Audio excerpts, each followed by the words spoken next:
Hi, everyone, and welcome to another Fraser's Capital podcast.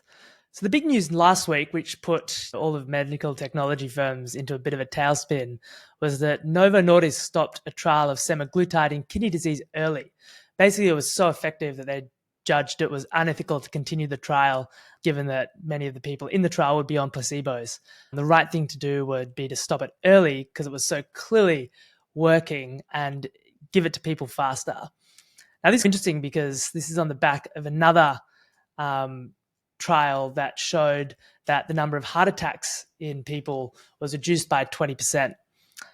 Now, this is giving this impression that these are real miracle drugs. Not only have they been used for diabetes for well over a decade, but they're also curing obesity, they're also reducing heart attacks, and now they're curing kidney disease. So this has really made a lot of people think about what comes next. And there's a number of trials in the pipeline, including ones for sleep apnea. And everybody's trying to think, what does this mean for fast food? What does this mean for companies that basically profit off people getting older, fatter, and more unhealthy? Now, I think the moves are almost certainly massively overdone. There's no way that the lifetime revenues of some of these companies is 40, 50, 60% lower than it was 2 months ago. But it is one of those moments where there's just uncertainty and everybody's reassessing. And really, I think the right way to look at these things is that those sectors had very rich premiums. And right now you have long-term rates that have lifted quite substantially. It was one of the last richly valued parts of the market, those medical devices. So I think what's actually happened is those things have just come back down to earth. And the consequence of that is that you can't necessarily easily play a rebound. I don't think these are going to go straight back up to their record values. I think they're down here to stay. And I'll share some numbers on those as well. But first, Novo Nordisk did put through another upgrade, which is no surprise, 47% operating growth. And I shared a chart that just showed there was just another leg down last week across all these companies that we've talked about in the past. So these are companies selling things that measure your blood sugar levels, things that cure sleep apnea, surgical equipment, heart valves, all those kinds of companies. And then you have the two winners, Eli Lilly and Novo Nordisk, going up quite a bit. But in general, it's fair to say a lot more market cap has been destroyed here than created by these two drugs, probably because they're just centered around these two companies. But it's interesting, if you look at their numbers, so on the left you have Eli Lilly, and you can see their GLP-1 and diabetes drugs there.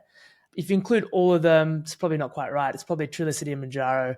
It's running at, say, $8 billion run rate. And on the right, you can see injectable GLP-1s from Novo and Rybelsus, which is their oral version, which they're already selling, which is growing 98% year on year. That's 54 billion. You have to divide roughly by 7 to convert it into USD. So say 7.8, $7.9 billion for the month, for the 6 months. So 15 billion for the year. Now, these things, I think, is fair to say there's a good chance that they 10x in uptake. And that might even be conservative. The vast majority of people are still not on these drugs. The last time I checked, it was over 4 million, between 4 and 5 million Americans. That could easily 10x as these things are rolled out globally, which would have huge consequences for these companies. You're not talking about 8 billion revenue, you're talking about 40 to 80, which even for a company on Eli Lilly's scale is substantial. It's nearly a $600 billion company with 33 billion of rev. You could see that 2 to 3x over time. And these are extremely profitable drugs. Now, of course, these are patent drugs, so there will be a point where they roll off patent. But I also think they might be somewhat defensive. I think if people are injecting these things and getting the habit of taking it, they're going to want to stick to brand names. There's also a good chance these are things that kind of upset your stomach and have all these kinds of very noticeable side effects. I think if something's working for people, they're probably going to try and stay on it. But it is a reminder that no matter how good these numbers get, there is like a cliff at the end of it. But I think these are going up 5 to 10 times in terms of uptake. I don't even think that's an outrageous thing to say. If you speak to people, the vast majority of people are still not on these things, even though they cure kidney disease, reduce the risk of heart attacks, and let you lose weight. And you can now see how steady these increases are in terms of estimates. It's very rare that you see things like this. This is like kind of Apple back in the day or Tesla back in the day, where estimates just can't keep up with the uptake. There was another interesting thing that the oral form is now starting to become more widespread. So it's now something like 11% market share, which is probably going to keep going. If you can take these things orally, that's a huge benefit. And I think I've spoken to a few people that are really interested and intrigued by these things, but really don't want to deal with the injections and the pens that they have. But it's interesting because the pens, there's a lot of patent protection around the pens themselves and also manufacturing issues with them. In terms of when you hear about shortages, a lot of that was to do with the pens and the delivery mechanism. So it does seem to be something of a trick of these companies to maximize their own market share, their own pricing, and increase the patent life. There'll also be reversals in some really interesting biotech companies. Now, obviously, when you see indices at lows, there'll be some really good companies that have just fallen down far further. One of those is Schrodinger, which went from below $20 all the way up to nearly 60, all the way back down to 23. And this is like one of my favorites for these because they're actually making money. So there's a lot of AI in drug discovery companies that build out these pipelines and have all these partnerships. Schrodinger has been around since the early 90s and is actually starting to see money come back from their programs. And they also have software, drug discovery software. And even if you just value the business on that, you're looking at 5 times sales, which is low. And there's a very good chance their pipeline actually does come off and continues to come off because they're just signing partnership after partnership, often involving pretty decent milestones along the way. But it's a sign of how fast and how far things have reversed in the last kind of few months. So there's still a pretty wild opportunity. And of course, we're doing a lot of things, but a lot of work on risk modeling. And again, that was astonishingly effective for something like Schrodinger, really keeping you out of the market through that long extended bear market that was so damaging to so many of us over 2022. But these companies do have the potential from these levels, when all the money has been pulled from the market, when interest rates are so high, as they deliver continued revenue growth and success in their programs, they could materially re-rate. It's just exciting. These models will guarantee that you actually catch that when it comes. I thought I'd share I've got a long list of these companies, of pharmaceutical and medtech companies that have sold off significantly, but thought I'd share a couple of here because they're really amongst the most blue chip in the United States. So one is Agilent Technologies. You can see that's sold off from 175 to say 110.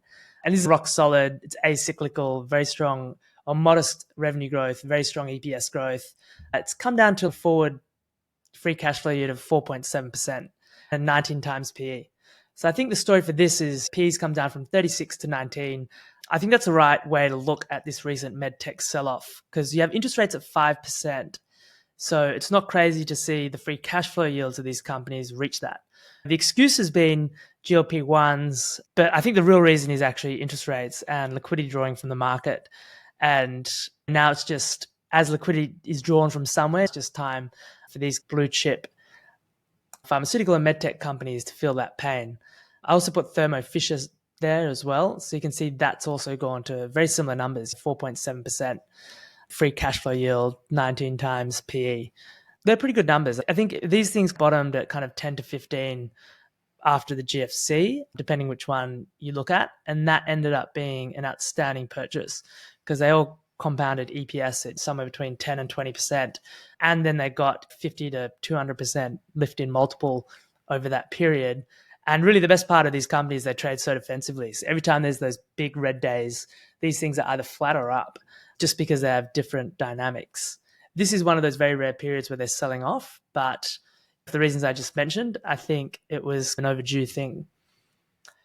We saw some pretty wild numbers coming out for smartphones and PCs. So this chart shows that over the last 12 months, smartphones in the United States are down 22%, which is a pretty big contraction. And you're also getting signs out of China now that the Chinese are not buying the iPhone in anywhere near the numbers that they did last year.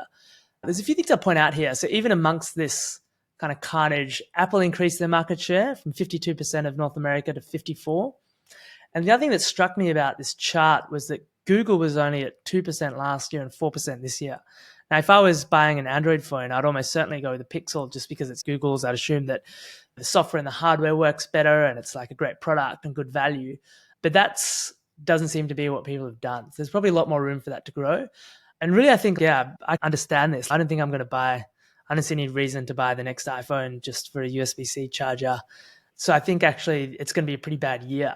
for smartphones continued. Now, what that means next year, the bull case is that everybody that didn't buy that phone this year will buy it next year. And if they don't buy it next year, then you'll get even more pent-up demand and they'll buy it the year after. So there is a moment coming there for smartphones and their suppliers. But as of today, that point has certainly not come. And you can see this in PCs as well. So global worldwide PCs for the third quarter 23, down 9%. It was interesting to see Apple, unlike in smartphones, that has seen the biggest drop of 24%. Off the top of my head, I'm not entirely sure why. I wonder if maybe the M2 and M1 came out and that caused an increase in sales that hasn't really followed through.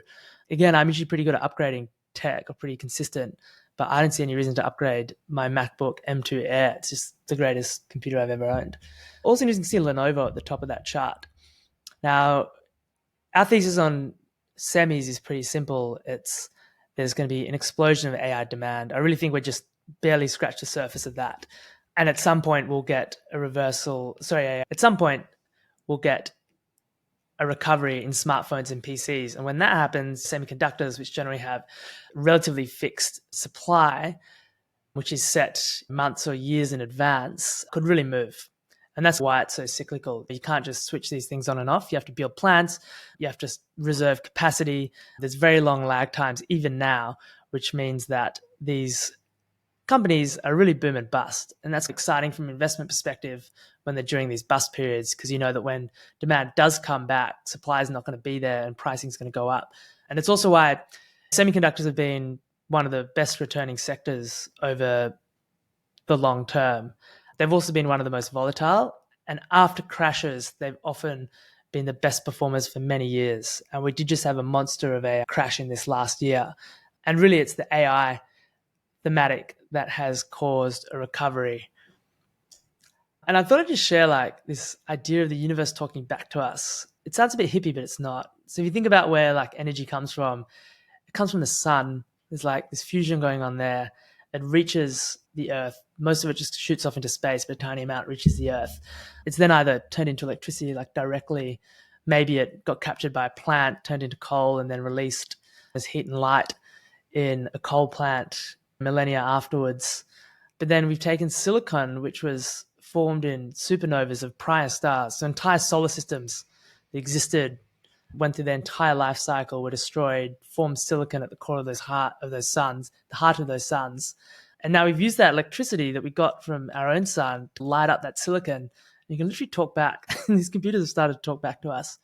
And it's really exciting to be at the beginning of that, where we've only just started to take the first steps in this direction. There's still so much to do. Obviously, ChatGPT or GPT-4 is currently the best model, but other models are catching up fast. GPT-5 will probably come out at some point and blitz everything again. And then the free open source models will be at where GPT-4 is.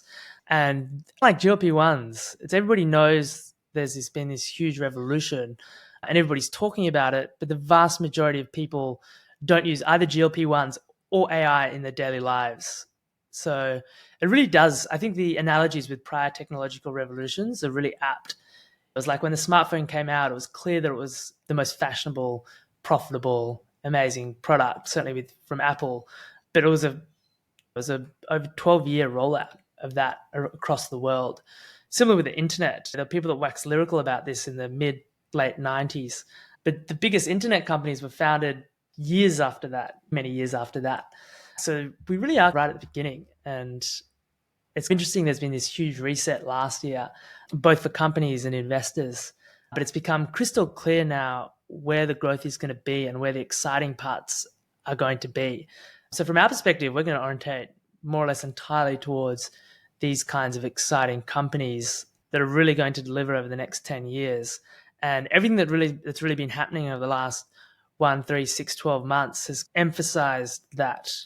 We're seeing the evidence that we're seeing the strength of AI, and the evidence is coming every day about how amazing these products are and how much room there is for them to grow and how much computing power they'll require. So that makes it definitely one of the most interesting and hopefully profitable thematics that I've come across in my lifetime. So I might wrap it up and leave it there. Thanks for tuning in, and we'll do the same thing again next week.